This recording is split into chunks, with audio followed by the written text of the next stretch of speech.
junkguysdfw.net in the house. I was going through the Facebook feed this morning and I saw a post, and that people really don't talk about much, and they simply ignore because of not really knowing the numbers. They know the numbers on paper, they know the numbers on a computer, but they just don't numbers in actuality. And I'm going to relate something to you because I know how this works out. So about 12 years ago, no, it's been about 15 years now. So about 15 years ago, I owned a shoe business, a huge shoe business. I had 5 retail stores, okay? 5 retail stores, and they were all located in Dallas. And we pumped out money. I'm telling you, we pumped out days where I was making $45,000 a day. Christmas time was like 35 grand. Back to school time was like $45,000, and it was a lot of money. It was a lot of money, and I remember.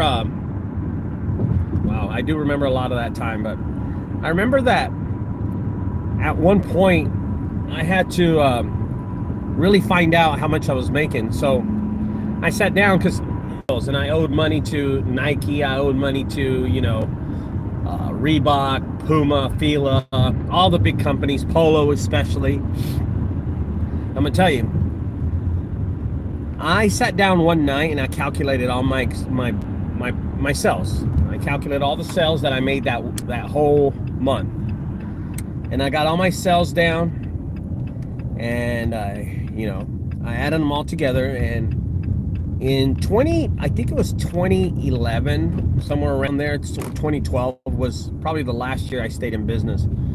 Well, just sales 1.8. Holy cow! I said, this got to be wrong. This has to be wrong. So, at the time, I had Ann, and Ann was an attorney. She was an attorney, but she also was an accountant.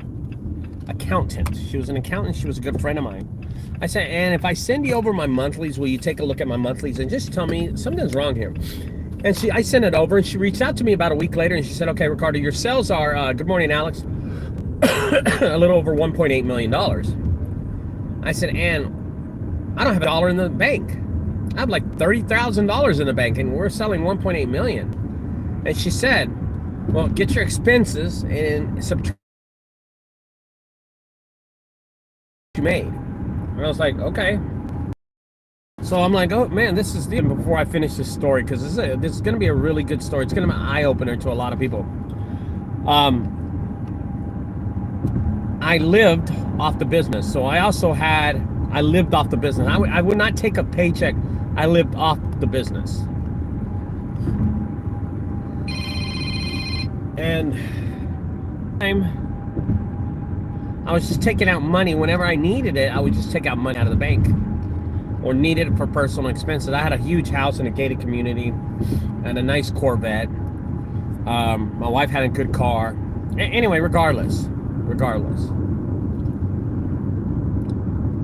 $1.8 million. And then I added all my expenses. What I owed Reebok, Nike, Adidas, Fila, everybody. I added my personal expenses to that same number, the $1.8 million. All right, this is a true story. I remember I did it all in one day. It took me a couple hours to get all those numbers down, by the way. I got all the expenses down, rent, everything. So that's called the overhead costs, which sometimes people ignore. They not simply ignore that number, they just don't want to know that number. And that was something I had done for years. I just didn't want to know what my expenses were and what my sales were. I were totally ignoring it.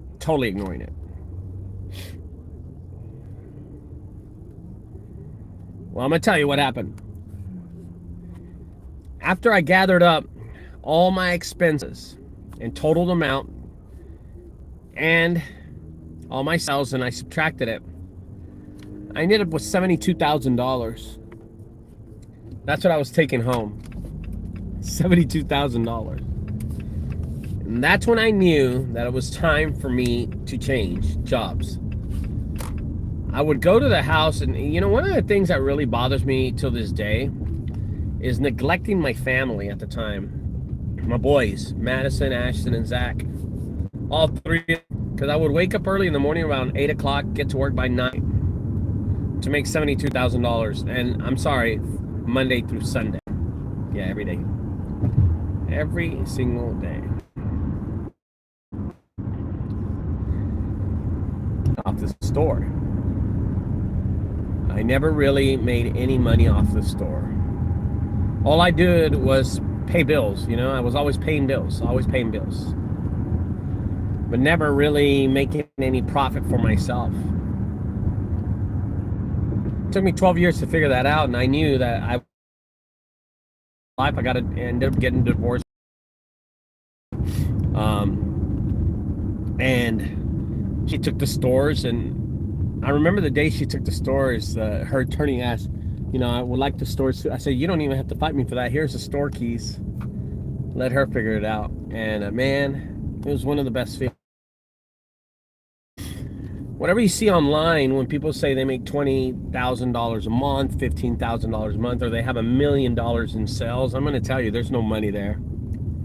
There is no money there. You got to add the overhead costs, the exaggeration, the interpretation, the ignorance, and the ignoring the fact that there is a thing called expenses. Okay? There is a thing called expenses.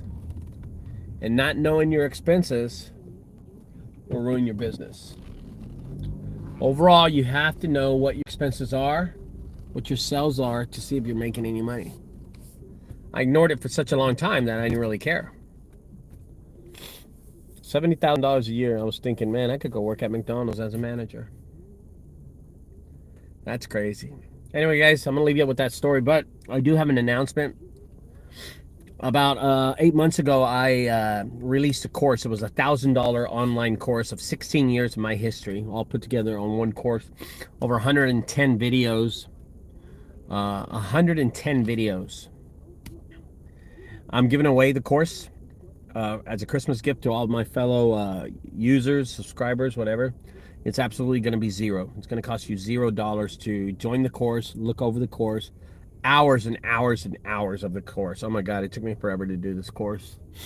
And I put all my history on the course. I put everything that happened on the course, and it's absolutely free. So sign up for the member to be a member for it. Get ready. And I'll release it soon whenever it's published. Okay? Anyway, guys, thanks for staying tuned. Don't forget, in March of 2024, we have the Junk Removal Summit here in Dallas, Texas. And you're welcome to come out. It's $150 to check it out. Okay? I'll see you later, guys. Bye-bye.